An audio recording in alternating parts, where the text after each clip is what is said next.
Warriors are not born. Warriors are forged in the crucible of adversity. Warriors without fear are warriors without courage. We are men destroying stigma and stereotypes. We are a band of brothers because in brotherhood there is strength. Our weapons are strength, empathy, and honesty.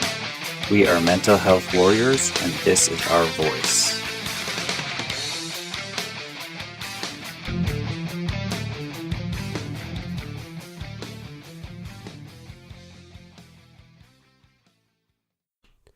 I'll be honest with you, I wasn't sure how this episode was going to go. I mean, Jeff has never done a podcast interview before, and he was going to talk about some things he's never talked publicly about before and was understandably very nervous. I mean, who wouldn't be in that situation? But man, he crushed it. He crushed it. It was an outstanding conversation with Jeff, Brian, and myself. We got into some really deeply personal issues around his medical history, what it was like to go through high school for him, feeling alone, depression, anxiety, what he's doing now, and the power of community to really show us that we are not alone and to give us an opportunity to help other people. I'm so fucking proud of Jeff Grantham for doing this, and so proud of him for playing such an active role in Mental Health Warriors. He's the one that edits the podcast. He's the one that makes sure that we all sound like halfway decent, that we know what we're talking about. He's also a major contributor and driving force behind the group. I've watched this guy grow just an unbelievable amount over the past 6 months. In fact, I've only known him for 6 months. He's a different guy. But you know what I think is the most important thing is that Jeff is in the thick of it. The things he talks about, EDS, depression, anxiety, communication, he is still dealing with that shit every single day. But that doesn't deter him. He might be bent some days, but he is never broken. And this guy is going to become a force for good in the world. In fact, he already has, but he's going to continue to grow his voice, his platform. And I encourage you to sit down, listen to this episode, and take it all in, because there are fucking moments when you are going to be transported right to where Jeff was, like what it was like for him to be in high school and not fit in. I remember that time of my life vividly. So thank you, Jeff. Thanks for being a part of our community. Thank you for being a friend. And thank you for doing this podcast and just absolutely crushing it, brother. I'm proud of you.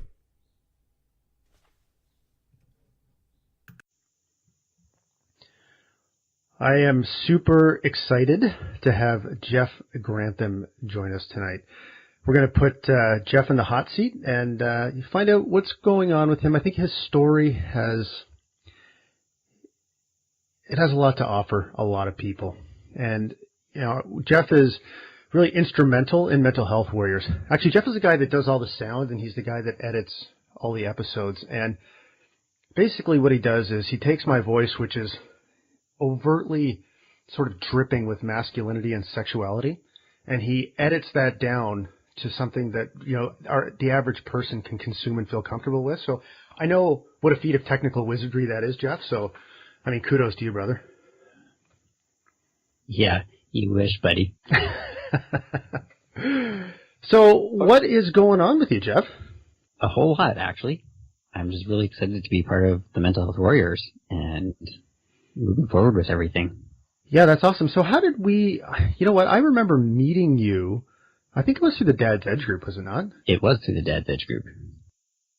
Yeah, and is that how you met Jeff too, Brian? Yes. Yep. We, I guess February, March, just one of us commented on one of the other's posts, and that led to some messaging back and forth and sharing stories, and it just kind of rolled from there. Yeah, one thing led to another. Absolutely. I remember we talked. I don't remember what it was we talked about, but I remember there was a specific issue that you reached out to me about. Maybe we'll talk about it tonight or something like that. But so why don't you tell us what makes you want to be part of the Mental Health Warriors community? I think I have a lot to give. I have kind of been through my share of battles through mental health. I've been dealing with depression and anxiety since about the age of 16, probably earlier than that, just not actually realizing that I was struggling with it.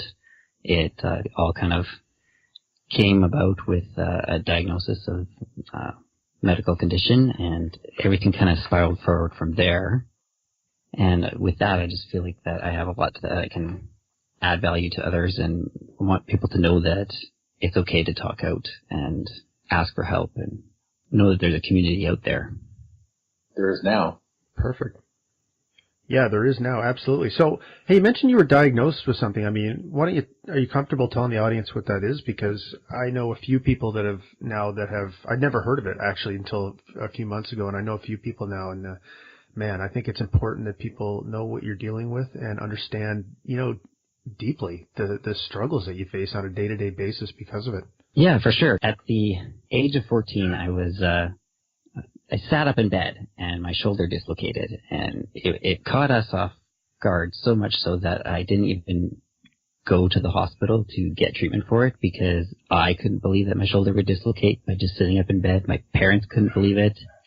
And sure enough, my shoulder had dislocated, and that kind of caused the doctors to go, what's going on? Something's not normal here.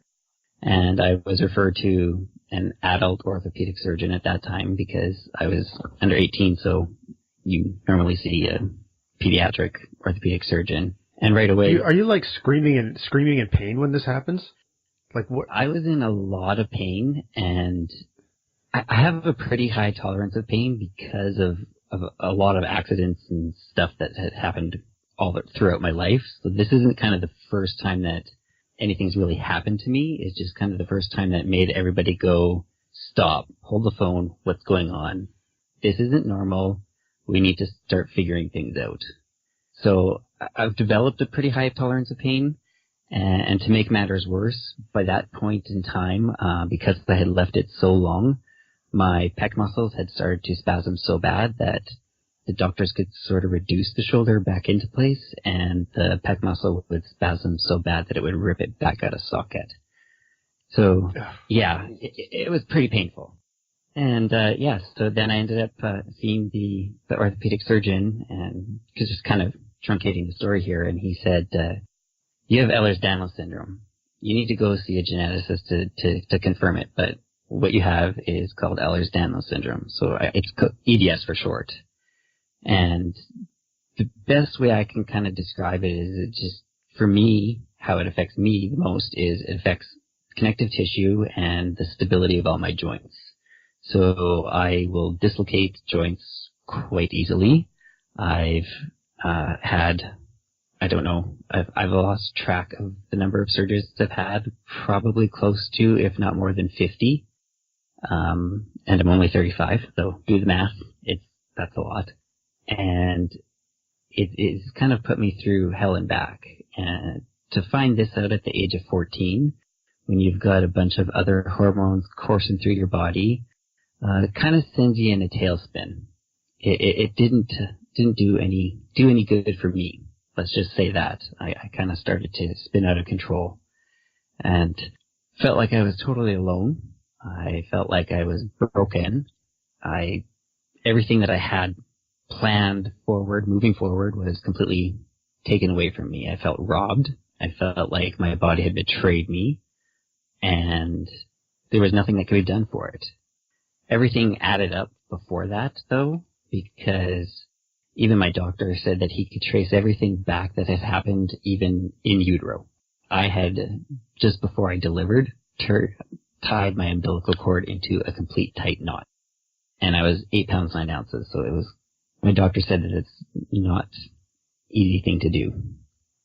Just goes to show how flexible I was. I've been through my ups and downs, and with the diagnosis came a lot of uncertainty and a whole lot of lack of direction, and entered in a lot of the reckless behavior, sending me doing a whole bunch of different wild and crazy things, eating like crazy, not eating properly, just really not caring what happened. And I just didn't know what was going on. I just knew I wasn't happy. And this kind of went on for a long period of time. So I was in about grade 9 at that time, and towards the end of grade 10, I was in this group called Natural Helpers, and what it is basically in high school they pull the students to write down a list of top 3 people that they would go to for friends if they had any problems, that they knew that they wouldn't be judged or anything. And I was selected to be one of those people. So part of that was going to different presentations and kind of having some training. And one of those presentations was from, I think, one of the mood disorders companies in Winnipeg, and they were talking all about depression and the risk signs for suicide. And I'm just kind of sitting there in the theater by myself.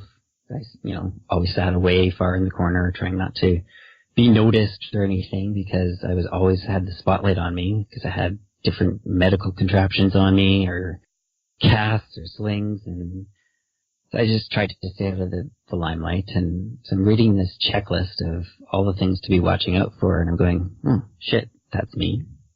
Oh, yeah, that's me. Oh boy, yeah, that's me too. And yep, those are all me. So it kind of went, holy crap, this means something. I could have this thing called depression, but I chose not to acknowledge it. Not me. No way, because it's impossible. I was too ashamed to admit it. I felt that I was letting people down if I actually said out loud that I think I might have depression and I might need some help. I didn't know what to do from there, so I just kind of kept repressing it. So then this kind of went on for... Actually, Jeff, sorry, maybe we'll get back to that in a second, but I wanted to touch on something before we get too far ahead. And what is that like? Like, can you take us inside that moment when you found out that you have EDS? Like, can you even process that at the age of 14 years old? Like, how long does it take? I mean, how long does it take you to understand the implications of what you've just been told? Is it like years? Oh, I'm still trying to understand. The impact that it has on my daily living is something that is an ongoing process. There is nothing certain in my life.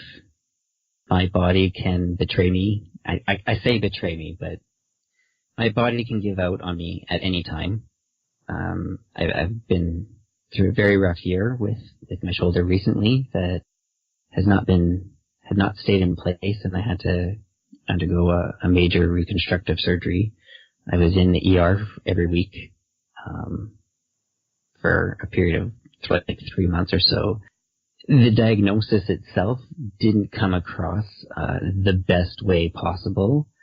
I went to see the geneticist, and I was in the office with my parents, and it was, of course, our resident, and he kind of came in and he made me do all these different things, and he's like, can you do this, and bent my fingers this way, and can you touch your toes, and can you put your palms onto the ground, and did all those kind of wild and crazy things, and everything that I thought was just completely normal. I thought everybody could do it.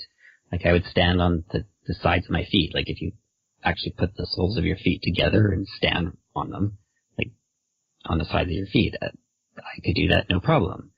And the geneticist just looked at me like I was some sort of freak, and that's exactly how he made me feel. It was like, that's not normal, you shouldn't be able to do that. And he's like, okay, based on all these assessments and everything, you have Ehlers-Danlos, and it's this type, it's the hypermobile type, and these are things you can't be doing. You can't do sports, you can't do any contact sports, no running, because you can, jar your hips and dislocate them. You can't do this, can't. That's all I heard was, can't do this, can't do that. And just, to me, everything was shutting down before me. And then, just before the doc leaves the room, he says, oh yeah, and by the way, we have to make sure that we get your heart checked out, because your aorta could rupture at any time and you could drop dead.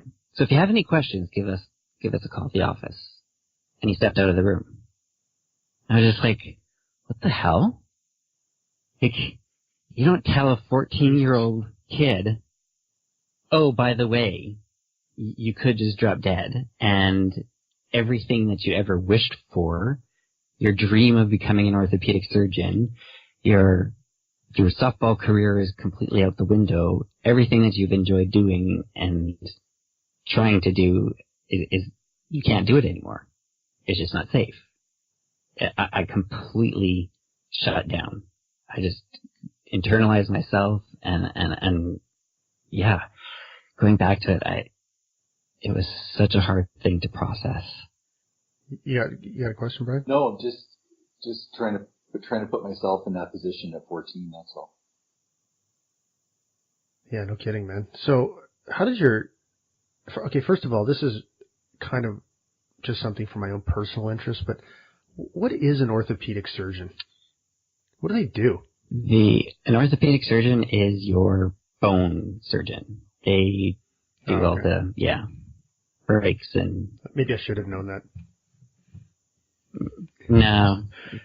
I've just been in the medical community far too often that I know too many things. So when you say you shut down, like, what is that? Like, how do your parents react to this? Like, how did that relationship change, or did it change at all? Oh, the relationship between my parents and I changed so much, and looking back at it now, I wish I could do it different in so many ways, because I made it a lot more toxic than it needed to be. Sitting in that office, getting the diagnosis, I could see the pain in their eyes, seeing that their son is now having all these challenges and problems. And in a way, for all of us, it was kind of a blessing, because we now had some explanation and some rationale for why all these different accidents, quote unquote accidents, had been happening, and why things kept breaking on me, for lack of a better word. Like, my parents started losing count of the number of times that they were questioned for abuse, because it just, things fell out of place all the time. Like, I was in my first cast at 18 months because my shoulder dislocated, and my sister was trying to just help me up while I was learning how to walk. She just tried to lift me up a bit, and it popped out. And I was a very mischievous child, so add that to unstable joints, it just caused the perfect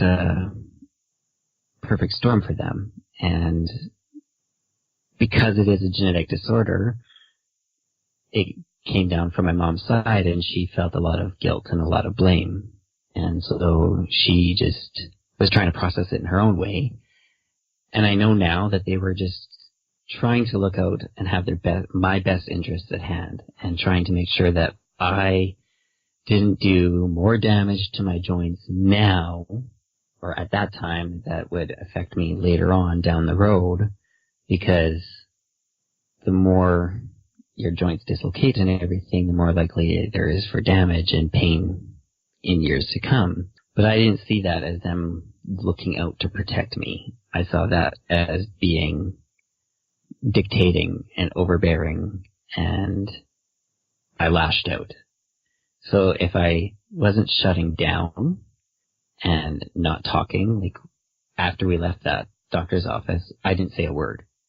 I sat in the back of the car, refused to speak, didn't talk to anyone, and after I just took off, I just didn't know what to do, didn't know what to say. I was just numb. And I didn't talk to anybody about it, because I just didn't want to burden anybody else with any more problems, because I've always been the guy that's always been broken and sick and didn't know what to do. So I just didn't talk about it. So there was no counseling, no sessions with a therapist or anything like that when you got the diagnosis. Like, there was basically, it was, let's deal with the physical stuff, and you were on your own for the psych. Is that basically what happened? Oh, completely. There was no acknowledgement of even a psychological component to it. Everything was just focused on the physical. Let's focus on this joint that's popping out, or that surgery that needs to be done, and making sure that I'm staying current and up to date with school. Like all through high school, I actually missed more days than I attended because I had so many surgeries. They didn't think of anything in terms of support for that. So if you don't mind me asking, Jeff, so how old are you, buddy? I'm 35 now.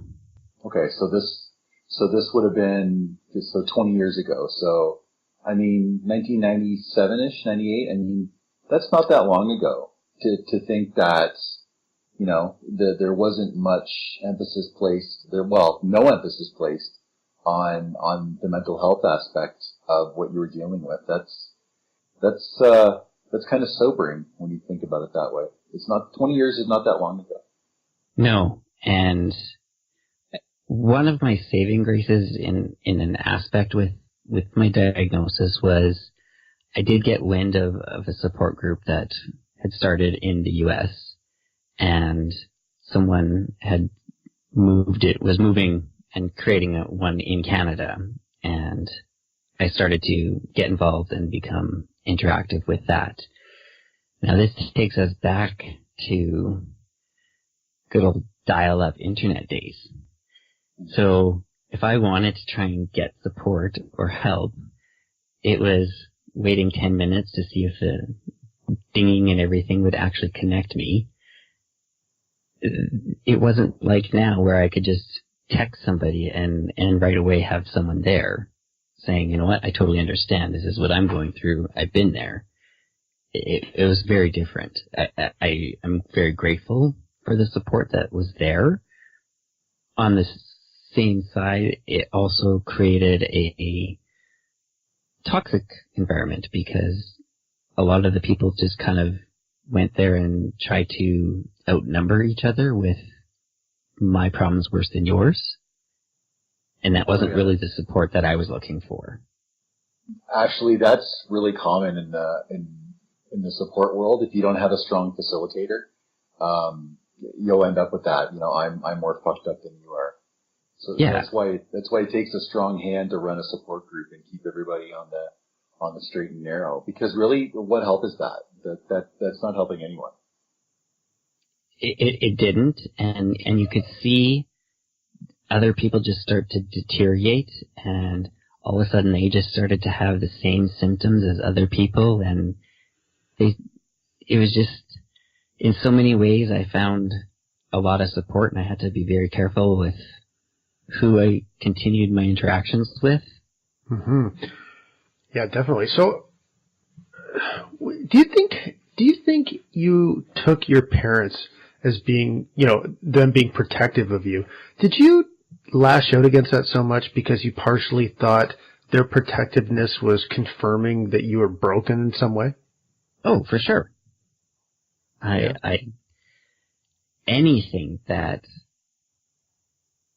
confirmed or reassured or even alluded to the fact that I was not, and I hate saying this because I don't believe in the word normal. Nothing is normal. I try to say that I was not the average person. I rebelled against it. And in so many cases, it was like, if someone told me, well, you shouldn't do that, I would be like, well, fuck you, I'm going to do it anyways. And watch me.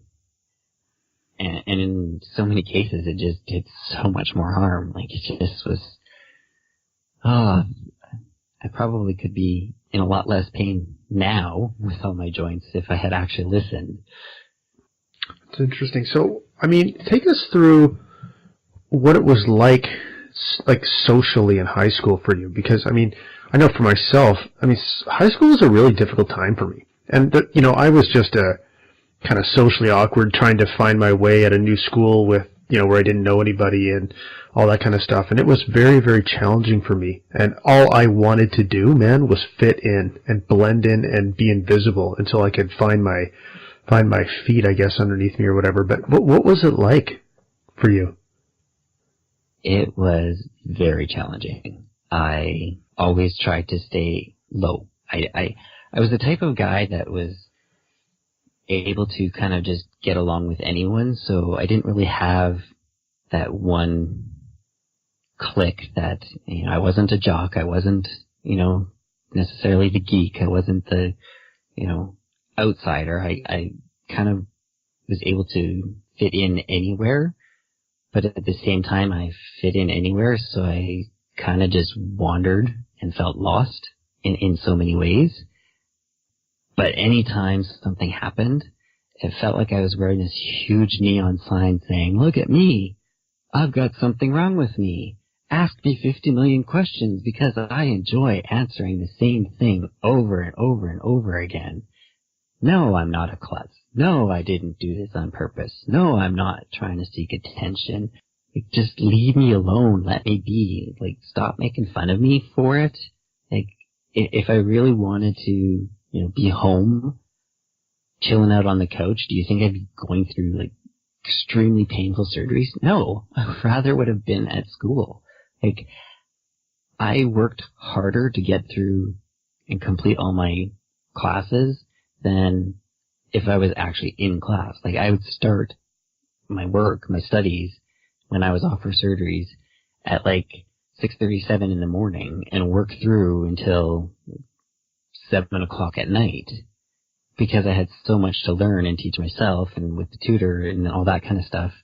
It just wasn't an easy process. So friends and classmates didn't understand that. They didn't see that. They just saw me not being there and thinking I was getting a free ride and getting everything kind of handed to me. And it was definitely not the case.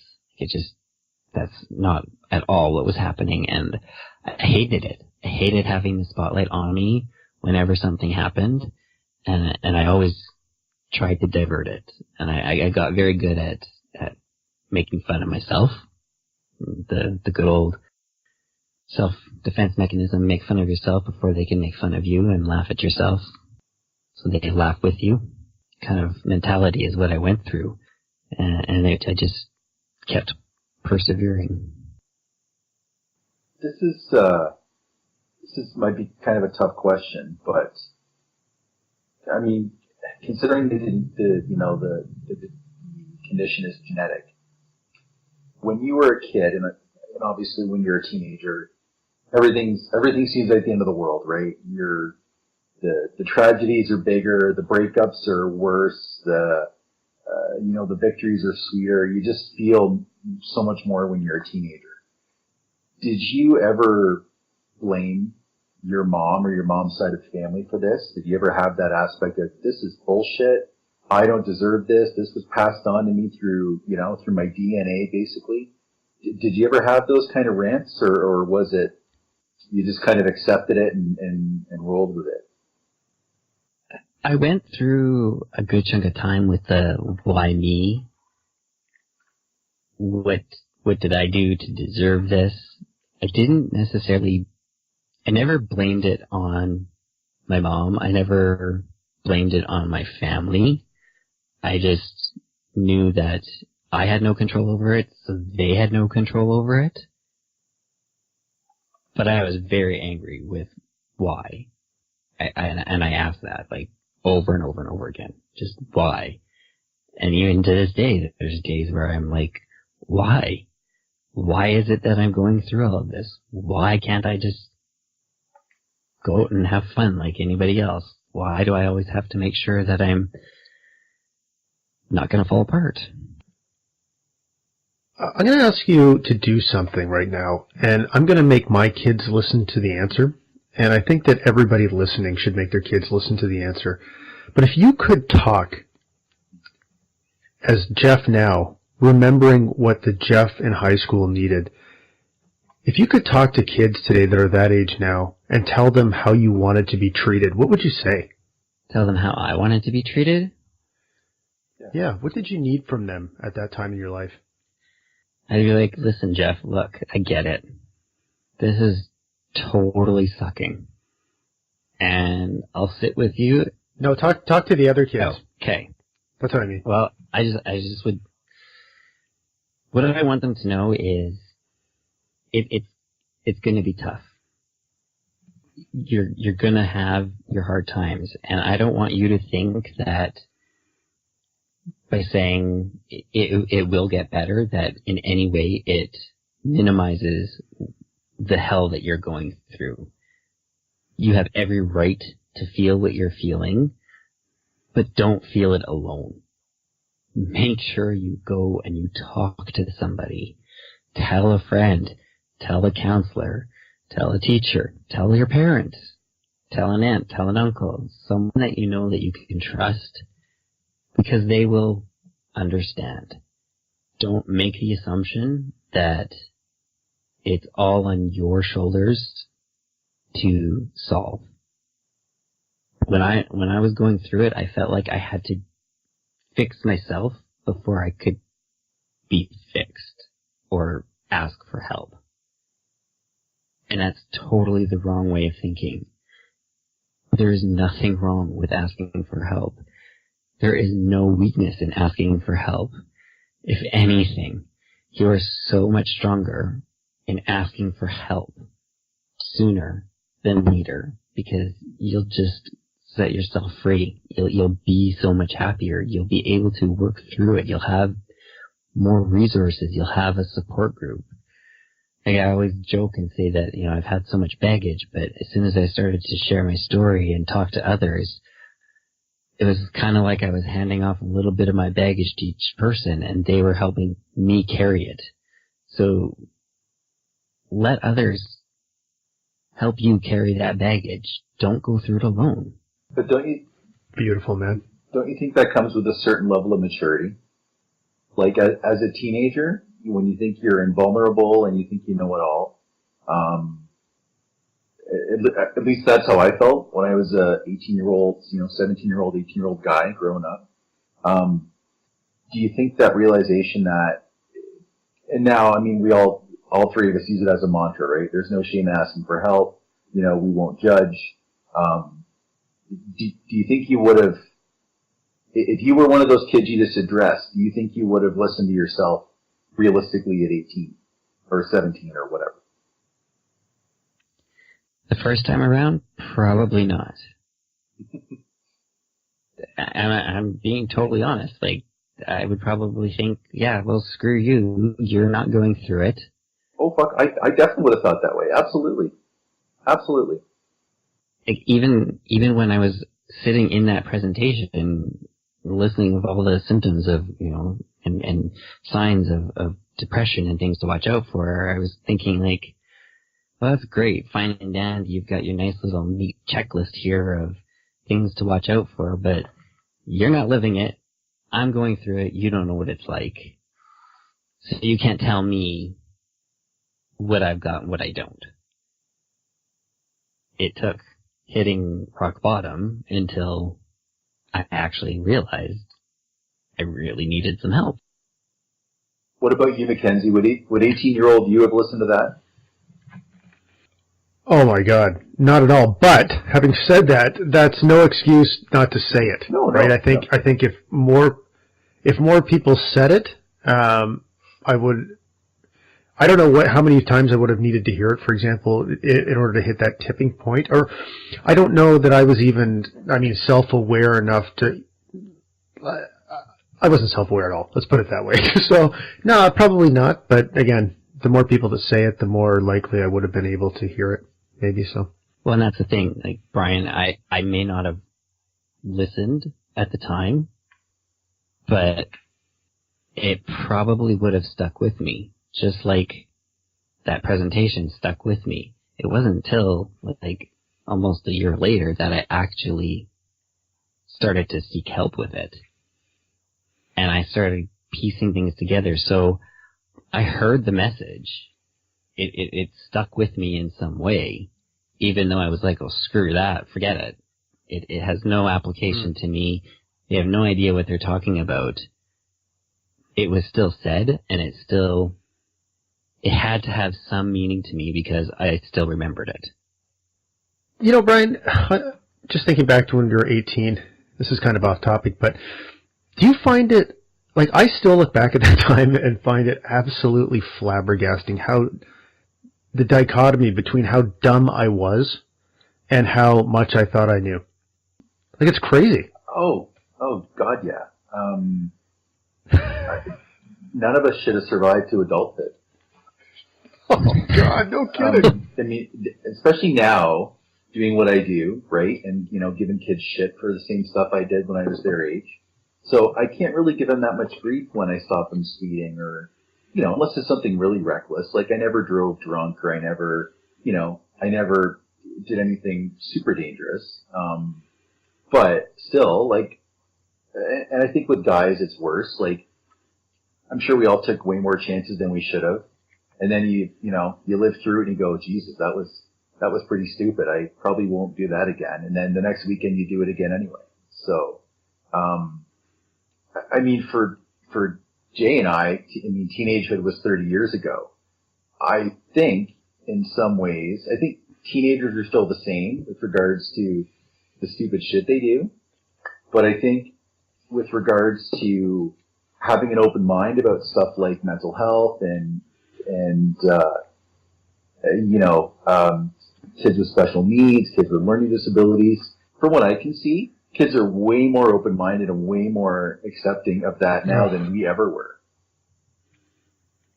Yeah, I totally agree. I see my kids, and honestly, the differences between people are, it's not that they're interesting. Like, they're a characteristic, but nothing else. Like, it's not even a thing. Like, the idea of, skin color, or at their kids' school, there's transgendered kids, there's kids with various disabilities. It's just not a thing, which makes me really optimistic for the future. So, hey, what's the most badass thing you did in your rebellious period in high school, man, Jeff?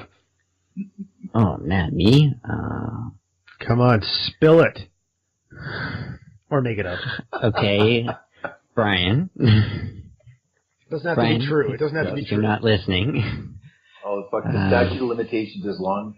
The long statute of gone now, limitations, brother, you're good. So, probably doing about 140 kilometers an hour in a 70 with a beer in my hand. That's pretty fair. Yeah. God, I rode, I remember driving down this back country road with my idiot friends at 180 kilometers an hour, standing up in the back of my Nissan pickup truck. Like, that was, talk about being lucky to survive. So, anyways, back to you, Jeff. So you come through high school, and I imagine you're, like, I would assume, correct me if I'm wrong, but are you sliding deeper into the, grip of depression at this point because these experiences just keep compounding on each other? I was, and I hit kind of that rock bottom this summer between grades 10 and 11, and what kind of really allowed me the time to think about everything that was going on was I had taken a job for the summer, and it was factory work, and so it was shift work, and each week the shifts alternated. So it completely messed with my sleep and made, when you're having problems with depression, your sleep is messed up as it is. So to go from 1 week and work from 7 in the morning to 3 in the afternoon, and then the next week from 3 in the afternoon till 11 at night, and then the next week from 11 at night till 7 in the morning, your system gets totally screwed up. And all I did was the same repetitive task over and over and over and over again. So at that point, I knew I needed to do something more than just high school. But I also was evaluating kind of everything that was going on in my life, and I was just spinning out of control, spinning my wheels, and I was getting really dark. It was getting really, really dark. And I admit that the details are somewhat foggy, but I remember going to my family doctor, and it was just an appointment, a regular appointment for something, and for some reason I just completely lost it. I broke down and just, I told them everything, and like, I can't do this, I can't go on anymore, I'm done, like, I'm ready to check out, like, this is it, like, I can't, what's the point? There's no purpose, all I do is the same thing over and over again, and if I get ahead, I just end up sliding back because I get injured again, and And it was pretty rough because he had to call my family, and they came and they picked me up, and he told me to just kind of be with the family and think about it through the night and really make sure that, I was okay. And obviously he had talked to my family and was like, okay, so here's the deal. If he gets any worse or you feel the slightest bit concerned in any more way, you just take him right to the ER. And if he's still feeling this bad in the morning, then you take him to the ER, and we'll have to have him admitted. And that next morning I went to the ER, and I was admitted for what I thought was going to be the standard 72 hours, but it turned out to being 5 weeks. And when I was in there for that 5 weeks, a lot was uncovered. A lot of arguments were had with my parents, and all the anger started coming out, and I attempted to slit my wrists, and what's really funny, not to sound like it's funny, but I had made this very pathetic attempt to try and slit my wrists, and I was actually out on kind of a day pass kind of thing, and so I end up going back to the hospital, and as they're bandaging me up, like I'm beaten down, and this very pathetic attempt at trying to end everything, and they say to me, "You've done it totally wrong. Like, that's not how you do it. Like, you don't cut across the tracks. You go along them. If you really want to do something." And I'm thinking, what? You're telling me how to properly kill myself in the future for future reference. But yeah, so it was a very long process, and that got me on the track of starting seeing someone regularly and having to get onto medication. Speaking with the psychiatrist, he kind of said, well, going through your history, we've kind of seen that depression, anxiety kind of runs in your family, and given all your situational circumstances, you're kind of fucked, man. Like, you kind of got it coming and going both directions. You're predisposed to it, and your situations are not helping you, so it's okay to have to take a little something to try and lift you through it, and there's no shame in it, because I fought it. I was against taking any medication. Again, I felt like it was a sign of weakness, and I didn't want to seem weak. I didn't want to feel pathetic. So I refused, and I fought it, and that's part of the reason why I had to be in the hospital for so long, was because I fought it for so long, and it took a while to figure out what the right medications were for me.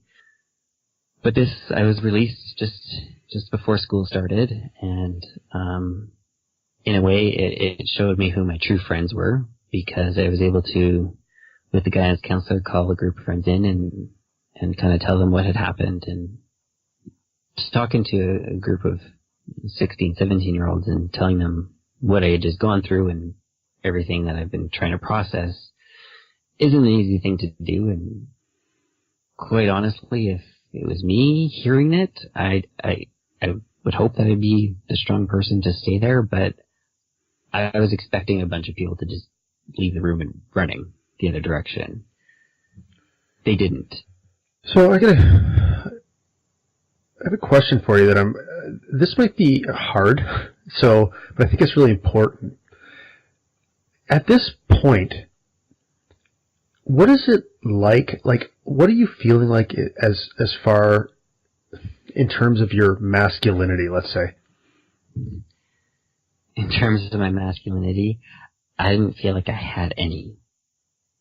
I didn't feel like a man in any way because I couldn't do anything physical.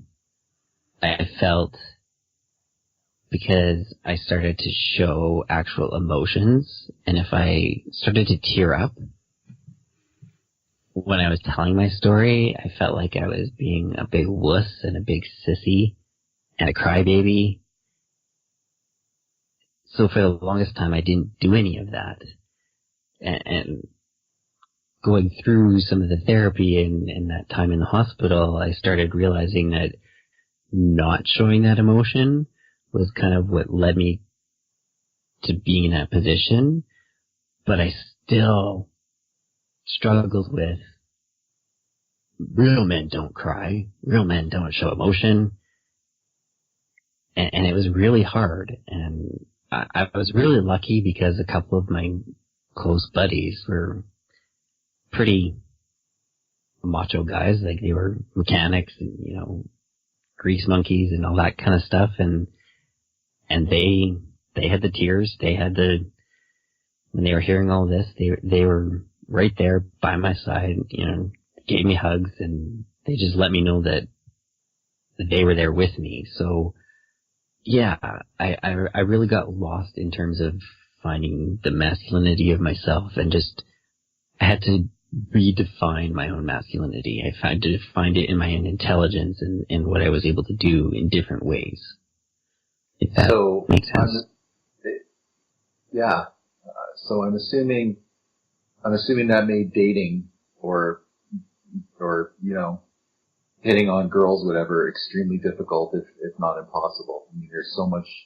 At this point, you had so much going on. Was that even I mean, teenage boys, yeah. I mean, let's face it, girls are, you know, right at the forefront. But with everything else going on, did you even have time for a girlfriend? Did you date? Did you just think that's not worth it? Like, how did you handle that aspect of high school social life? Oh, it was very hard. I didn't date a ton.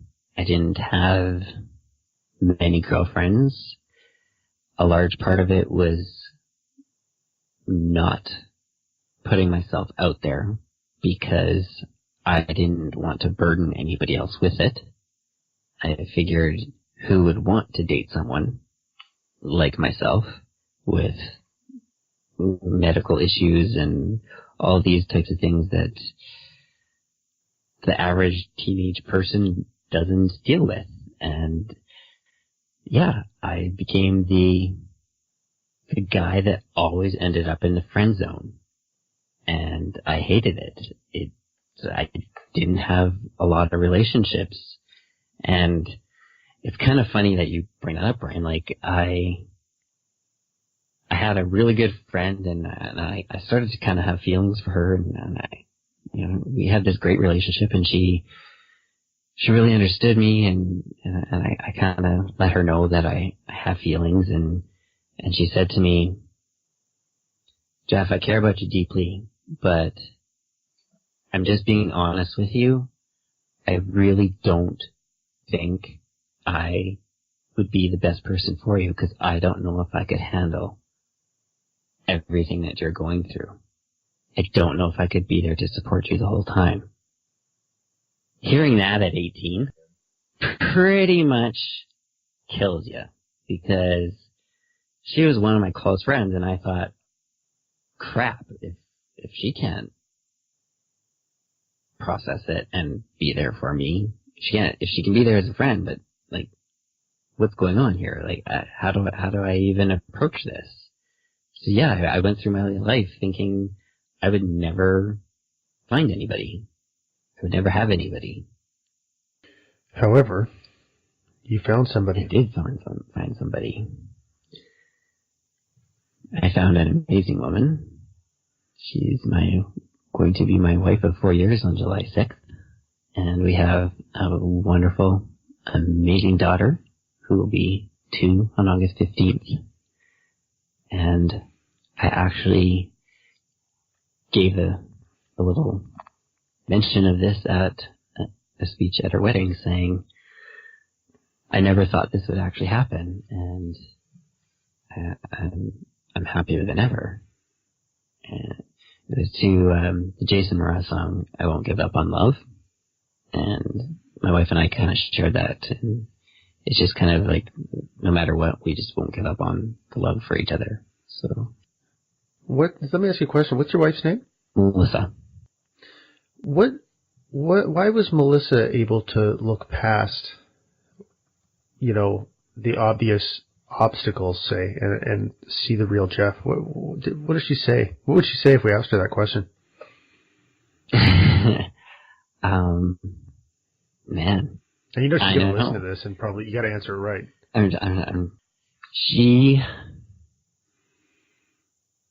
This was something I really struggled with when we first started to date, because I didn't want to lie to her. And it turned out when I had met her, it wasn't going to be too much longer, but before I was going to have to go for another big shoulder surgery. So I couldn't just like randomly out of the blue be like, oh yeah, by the way, I'm going for this surgery. I kind of had to open up and explain it to her. So I was talking to one of my friends, and she's like, you have to tell her. You can't leave her in the dark over this kind of thing. Like, she needs to know, and you need to know. Like, if she can't handle that, it's a lot to ask of a person. So I'm just thinking in my head, oh my gosh, how am I going to do this? Like, what do I do? And my anxieties set in, and I just started snowballing and spinning out of control, and I basically had the relationship ended before it even started. And I just slowly started with the conversation of like, I've got some things I need to talk about, and I have some medical challenges that I go through, and I didn't dive deep and kind of barf out every single detail. I just kind of shared everything with her and was like, these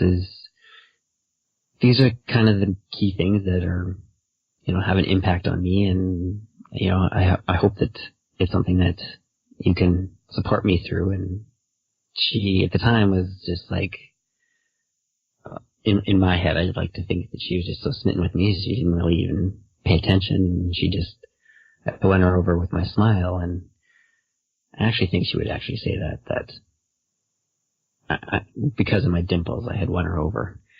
So she got to know me before knowing everything else, and then it was too much to lose me to everything else.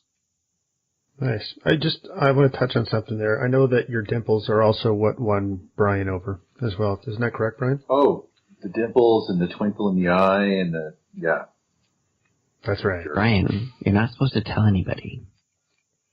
Well, I can't keep it hidden anymore, buddy. It's simply, fuck you guys. We met at that Chippendale show, and you guys are both dicks.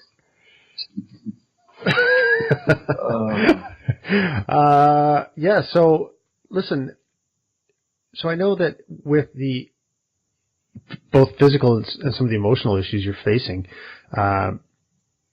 marriage can be pretty challenging sometimes. Are you okay talking about some of that? Maybe not like the details, obviously, but just what it's like at times. Yeah, it makes things really hard. Like, it's not always just easy peasy. Life goes on, There's been so many times where, we think we have things planned out, and like, even just for an evening. Oh, well, we'll do this, and we'll have this for supper, and I'll have this ready, and you'll get home from work, and we can do this, and then I'll be in the hospital, in the ER, texting Melissa saying, yeah, so I'm in the ER because my shoulder's dislocated, and they're going to have to knock me out to get it back in, and my car is here, and we're going to have to figure out how to get it home, and you're going to have to figure out how to get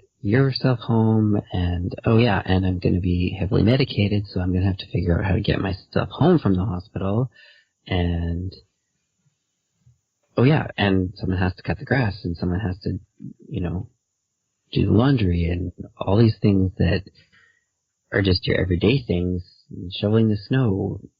It all starts to pile up and add in unexpected, unplanned medical inconveniences, as I'll call them. It really adds to stress, especially like just recently.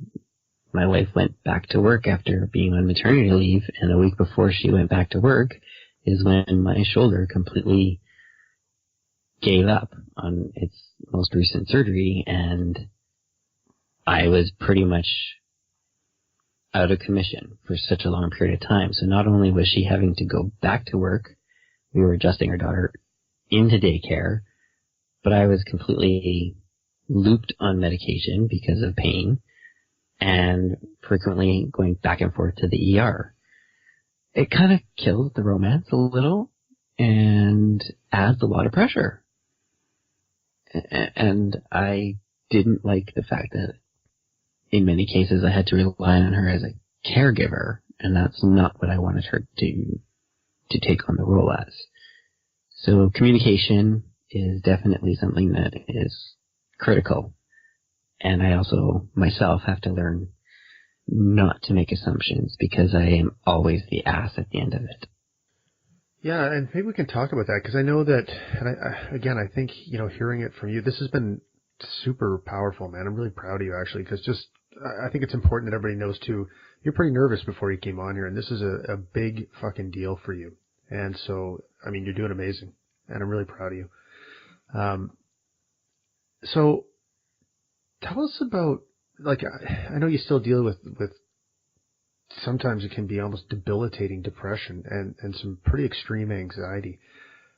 What is that like for you? Maybe it's anxiety. I know that sometimes we talk, for example, and you've used the words spinning out of control. Can you take us inside that as best you can? Okay, buckle up. Yeah, I think it's really important for people to hear it. It's a very wild ride. My mind will go 1,000 miles an hour. My head goes in so many different directions, and it doesn't necessarily mean I'm thinking clearly. So I could hear something and process something in one way, and it be completely catastrophized in my head because I am not having a good day or I'm in a lot more pain. So then for some reason my anxiety kicks in, and so I take something simple that my wife would have said and I think, oh my gosh, she's just totally, completely pissed off at me. Well, now she's pissed off at me, so that means, well, she's not happy with anything, and why am I even here? Why is she even with me? And, does she even still want to be with me? And I just think from 1 second of oh, well, why did you do that? I've processed it to her saying, I'm ready to leave. The marriage is over. So in a matter of seconds, I can go and have a million different scenarios run through my head of all the things that could possibly go wrong. And just to give an example of how my brain will jump on all over the place, I was having a conversation with my wife and I randomly brought something up and she's like, how in the hell did you get to that? And I said, oh, well, you said this. And it took me about 10 minutes to explain every single thought process that I went through to get to the comment that I made 2 seconds later. And she's like... And meanwhile, her mouth is hanging open? Yeah, and she said, no shit, you're so tired. Your brain is going so fast all the time. It never shuts off. And if it becomes anxiety, well, then it just ramps up and goes completely off the rails. Does that have any similarity, Brian, to any symptoms of post-traumatic stress? The anxieties, is that a similar sort of experience? Yeah, actually it is. And a lot of times people who are getting treated for PTS get concurrently treated for both anxiety and depression in terms of either therapy or meds.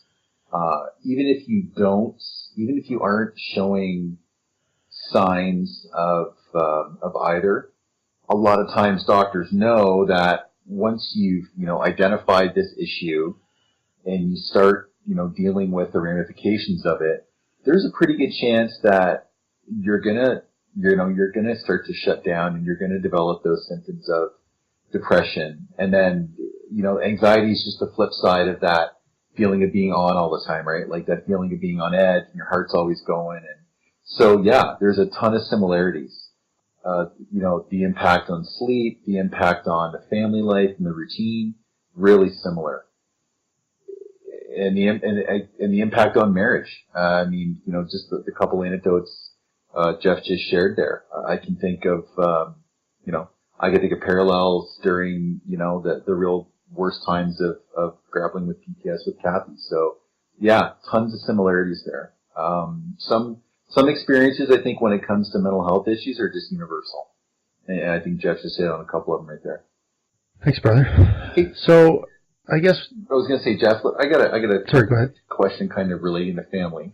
When the time comes, and I'm going to parallel this to how I dealt with my kids and talking about PTS. When do you think you need, or have you already started to talk to your daughter about this? And Daddy can't always play the way he wants to, and Dad gets tired, and so when Kathy and I do presentations, one of the things we always talk about is how do you tell your kids about trauma? How do you tell your kids about the effects it's having on your family? Have you thought that far ahead yet, or have you had to start dealing with any of those issues, either the physical aspect or the depression / anxiety that is an offshoot of it with your daughter? Yeah, there's a lot of dynamics to that question, actually. Yeah, I know it wasn't overly simple. Sorry. To start off, she's already started to adapt, and she's already started to notice that Daddy can't do certain things and has to do things differently. Just talking that it's been close to a year that I've been going through this big long trauma with my shoulder. It started and she wasn't walking yet. So I couldn't pick up my daughter, and that broke my heart. Like, she was my daughter, and I just couldn't freely go and pick her up. She was able to crawl around, and she was so close to walking, but even then she started to understand, okay, well, Daddy's not able to really pick me up, but I know I can wiggle myself this way, and well, if I wiggle up to his leg, and he kind of, shimmies me up with the one arm, and we just kind of learned together and made it work, and I was able to find ways to pick her up, and even now she knows I can't carry her all the time, but she'll cling around my neck and have her legs hold tight around my waist, so I'm not having to use as much as my strength to actually be carrying her if I have to pick her up for something. Kids are very resilient in that aspect, so I think the sooner you start to talk to them about it and they just start to pick up on things, it's pretty amazing. The other aspect that is pretty powerful, that is something that has to be considered, is not only do I have to, watch and be careful that I'm showing her that I can't do things a certain way, but we have to watch her and make sure that she's safe, because there's good chances that she could have it as well, because it's genetic. She could have it and it'd be so mild that there wouldn't be any sign or indication of it if I didn't have it myself. Or she could have it just as bad as myself. So I have to be able to prepare to explain that to her and say, these are the things that are going on. But I also feel that I'm in a better position because I can say, Daddy's been here.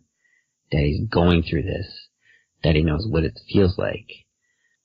It's a very humbling thing to realize that I'm now responsible for this little one and her future, but I also have the ability to make it better for her, because my parents didn't have that experience. They didn't have the understanding of what it was like to go through that type of trauma, repeated insults to the body of it not holding up and not being able to give that support.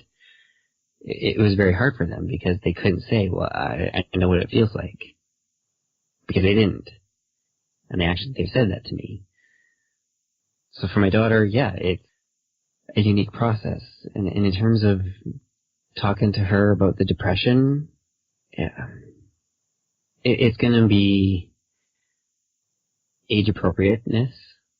As she gets older, there's going to be more that she's going to understand. I mean, talking about suicide attempts and stuff with a 2-year-old isn't exactly going to be understood very well, but, it's not something I'm going to hide from her, because I want her to know that that's who I am, that's what's happened, but there's still hope. Like, I'm still here. Like, I don't want her to give up on me, and she's a big reason why I keep going. She's one of the reason, if anything, to keep going. She's my drive, she's my passion. And actually, that's really good. Actually, that's very reassuring for a kid, because for their parents to be able to tackle something like that head on, because there's nothing worse than a kid to see their parents scared and not knowing what's going on, right? So, I know my boys will have images of me, breaking down and having to come to terms with stuff that, I never had to deal with before. Whereas you've been grappling with this since you were, a teenager. All this trauma stuff came rushing at me when I was, turning 40, and I already had 2, kids in their, 2 tween boys. So I can remember their faces when there were times that I was kind of losing it or crashing, and I remember them being scared because I was scared. So in terms of that, man, you're already way ahead of the game, right? You've already got of course there'll be scary shit in your future, but you've already got way more of a grasp on this when it comes to your kid than I ever did. And I'm sure Jay, to an extent, went through some of the same things with Cindy and dealing with their daughters when she was in her ups and down phases, Sorry, Jay, I shouldn't speak for you, buddy. No, you're right, though. Absolutely, you're right. I mean, yeah, what I tried to do is, it's funny. At the time, they were pretty young, right? They were 6 and 5, so I tried to obviously shield them from everything I could. I couldn't shield them from everything, but they mostly saw the symptoms where it was like, because we had separated near the end. When we're at Mummy's, she makes us do like X, Y, Z. Like it wasn't. I think their relative youth helped with that. But what was for us the conversation about how Cindy died? That was a really carefully thought out process, because we. They kind of knew there was something else to the story, because I told her that she had just come back from India and she fell asleep in the car basically, and so I wanted to be truthful enough. But we also knew that when we told them, we had to be prepared to have the entire conversation. Like we had to follow that rabbit, we had to go down the rabbit hole if that's where the kids wanted to go. Like what's suicide? Why would somebody commit suicide or take their life? And why what's depression and bipolar and blah, like, it was going to be an in-depth conversation. So we were really, I guess conscious of how we wanted to talk to about them. So we ended up telling them, I think it was 2 years ago. And they were old enough and enough time had passed where it was multiple conversations, but so that's kind of how we dealt with that, trying to protect them, but, trying to also trust them enough to hear the truth and, figure out what the right balance there is. So, yeah. But yeah, I give you huge props, Jeff. I think with the strides you've made, and you're gonna continue to be a positive role model for her, and that's ultimately the what we can do. So speaking of being a positive role model, I know that one of the big sort of revelations that you have had this year, or recently, maybe late last year or this year, is the power of having a tribe or a community. So I know we met in a Dad Edge Facebook group. Can you talk about how you got there and what you were looking for and what you found? I kind of stumbled across it. Like, going through being a new dad and having a lot of all these different experiences, and then adding, all the health problems, I was kind of like going, what the heck am I doing? And I feel like I'm going at this all alone, and this is like, yeah, sure, there's different people I can go talk to, but it always seemed like it was women. Like, I work with women, and my office is all women, and like, I've got a sister, and there's my mom, and I talk to my dad, but he's a busy guy. We don't really get much chance to talk, and a lot of my closer male friends had, either moved away or just lost contact, and so I was just kind of like, felt like I was kind of wandering around in the dark, trying to make it through and see what I could do, and I kind of stumbled across the Dad's Edge group and started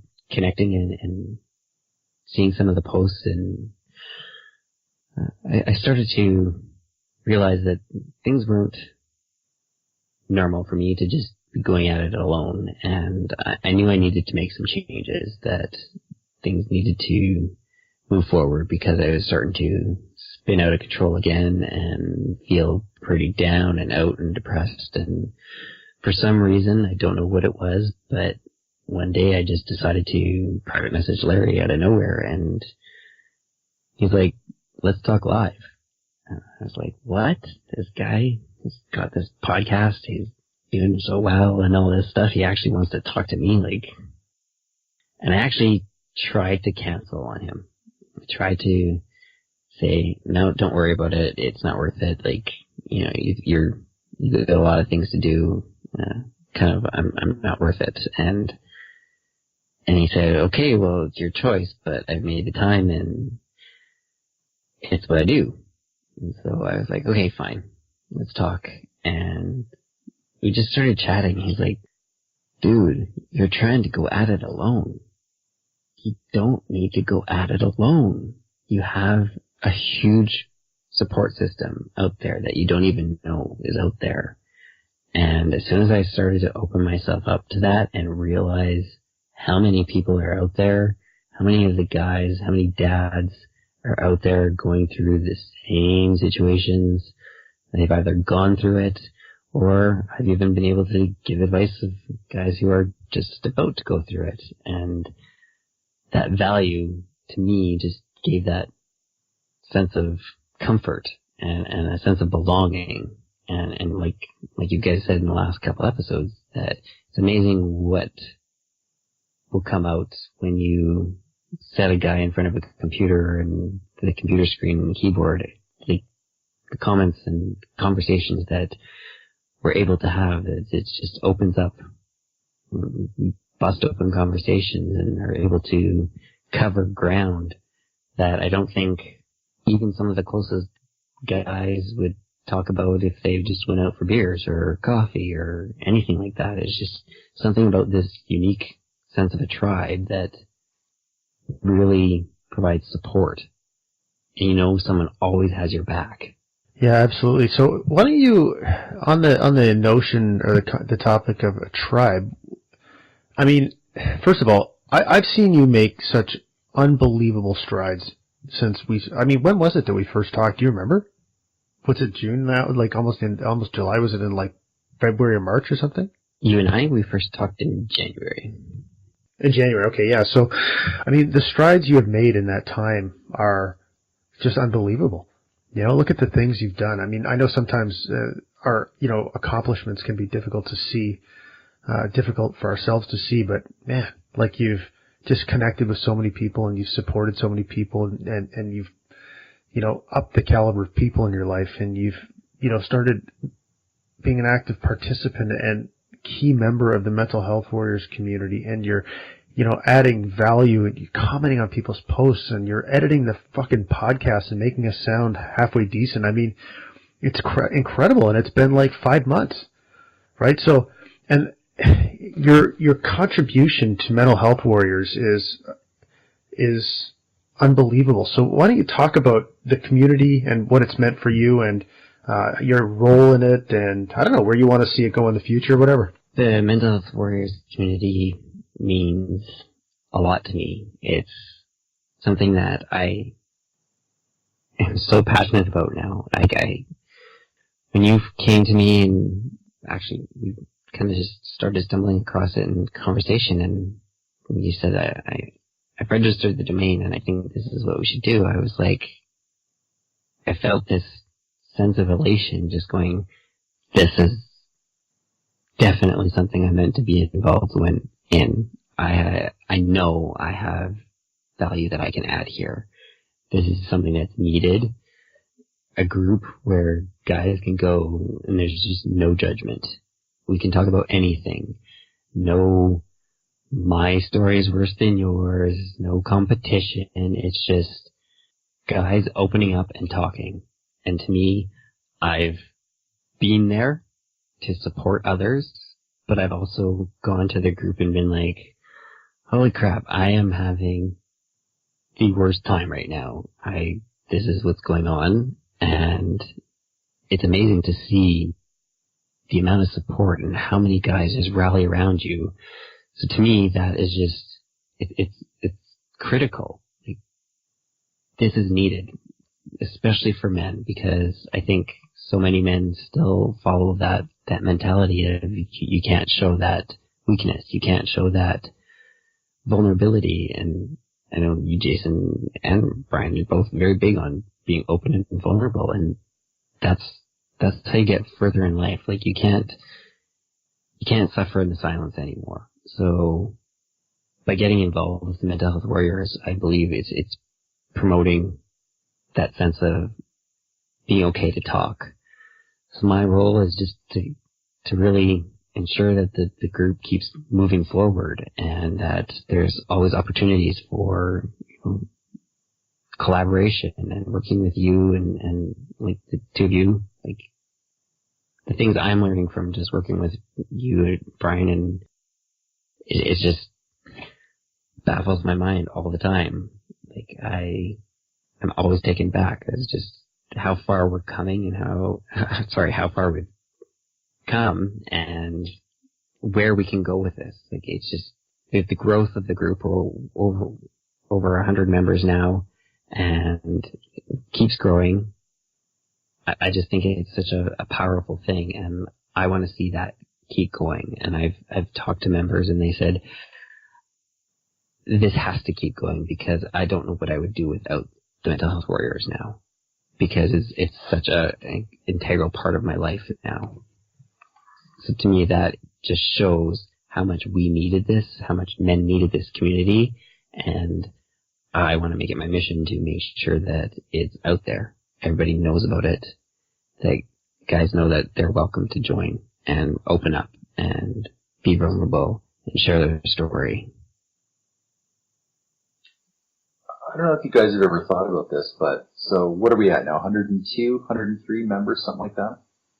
There's probably 25 or 30 guys maybe who consistently post and comment. That means that there's still anywhere from, probably 65 to 70 guys who are watching and waiting and reading and absorbing, and they'll know when their time is right to get active and get on there. Think about that. Think of all that potential that's sitting there waiting for when their time is right. It's unbelievable. The key is you have to be ready, right? Like, Jeff, like Jay said, in the last, 5 months, you've done this. Can you picture a year ago being on a podcast and telling the world your story, or writing about it on Facebook? It's like think of how quickly things change. Think of the potential that you had, and all of a sudden one day, you know what? I'm ready. It's my time to tell my story, and here we go. And at one point, Jason and I both had that when it came to, public speaking and writing, and we knew the time was right, and it rolled from there. So I think that's what excites me the most about the mental health warriors concept, is that there's all this untapped potential, right? It's like potential energy sitting there waiting to be converted to something amazing. And when that really starts to roll, that's when we're going to see the change. That's when we're going to light the world up. And yeah, the thought that this has all come together in 2 months, 2.5 months, is just stunning to me. And, Jay, I can't credit you enough for coming up with this initial concept and then running with it. It's just, it's amazing that what you put together when you put your mind to it. I'm glad you don't work, because I don't fucking have time to come up with these ideas, and Christ, you must spend all day on the phone. I swear to God, you network more than any guy I've ever met. I spend a fair amount of time on the phone. I think having a little bit of OCD helps too, right? It helps keep me focused. So when I get passionate about something, I tend to go all in about it. I go all in on it. But yeah, I think the three of us together are, what I like. What I like about the group, honestly, is that I don't consider any of the three of us as like the, quote, founders of the group, but just dudes who are part of the group, and we have a responsibility to share the message about the group through this podcast and other podcasts. But yeah, it's really just every guy in that group makes it what it is. And feels pretty special to be a part of it. I think about that multiple times a day. So listen, Jeff, I know I could talk to you. Like, I can't believe how fast fucking time goes when we're having these conversations. Like, it's been 90 minutes. I know, I was just thinking the same thing. An hour and a half. Yeah, I know, it's crazy. So, I mean... And I've just scratched the surface. Yeah, I know. Well, you know what? We'll have to bring you back. But I gotta tell you, man, wow, you blew me away. So, 2 questions. One I want to ask everybody, and then the other one I want to ask you what you want people to take away from this. But the question I want to ask you is, the first question is, how do you resolve a moral dilemma that you're faced with? Everybody has the answer, Jeff. Oh, man. Did I forget to tell you I was going to ask that? No, I did. Fuck, sorry. Answer it! Damn you, Mackenzie. Get it strong. How do I solve a moral dilemma? I agonize over it, and I ruminate, and I overanalyze. But no, in all seriousness, I talk it out with others. I start to, first I'd go with my wife and say, like, this is what's going on. These are the things that are bothering me. This is what I'm having a hard time with, and, how can we make it right? And I always want to make sure that anybody involved in any type of situation is treated fairly and ends up with the best possible outcome. I think that's my approach. All right, fantastic. And finally, if people can take one thing away from this episode, what would you want that to be, man? Don't suffer alone. Break the silence. It is not weak at all to ask for help. I mean, if anything, there's still hope, because I'm still here. Bam. And that says a lot. All right, man. Well, that's a great place to end it. So I want to thank you again. I feel really honored to have had this conversation with you, and I feel like I know you better. And I think a lot of people who listen to this are going to know you a lot better, and they're going to know they're not alone. So thanks again, brother. And now I want to just do a quick close off by having you hear this word from our sponsors. Well, we don't actually have any sponsors yet, but I just wanted to practice that. So when we get some fucking sponsors, that's where they'll go. Yeah. Okay. Yeah, there you go. All right, Jeff. Thanks, man. Thank you. All right, brother. You guys See were guys. awesome. Great. Have a good one. Thank you for joining us for another episode of the Mental Health Warriors podcast. I want to personally thank Jason and Brian for being so supportive and making me feel comfortable telling my story so openly and publicly for the first time, and to you, the listeners, for taking the time to listen. My mission is to continue to break the stigma about men and mental health. For more information about this week's episode, please check out our show notes at www.mentalhealthwarriors.com/003. If you or a man you know could benefit from being a part of the Mental Health Warriors community, please check out our website, because nobody should feel like they are having to go through this alone. Thanks for tuning into this week's show, and for more episodes and resources, head on over to mentalhealthwarriors.com.